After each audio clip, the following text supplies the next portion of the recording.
Harvey, you did a good job. I have two questions.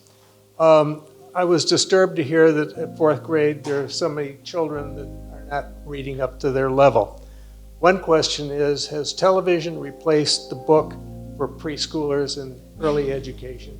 And the other question is, children emulate their parents, and I'm curious, how many people in this room have a book next to their bed?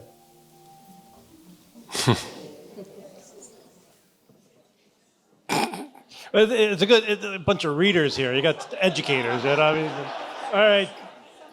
Book TV. So actually, Marianne Wolf's newest book, Marianne Wolf wrote a book called Proust and the Squid about 10, 12 years ago, which is an amazing book about the science of the reading brain. But most recently, she wrote a book called Reader Come Home. It's an excellent, excellent book. I highly recommend it. And in it, she talks about digital reading versus print reading. And there is a difference. And a lot of research is being done on this in other countries, in Europe and Israel, more now in the United States. But we do know that we read print more deeply than we do digital. And it sort of seems intuitive that that's the case. Like I can take a book, a digital book, and read a novel that doesn't need a lot of deep, close reading. But if I need to read a research article, I need to print it out, I need to highlight it, I need to annotate it. And there is research to support that.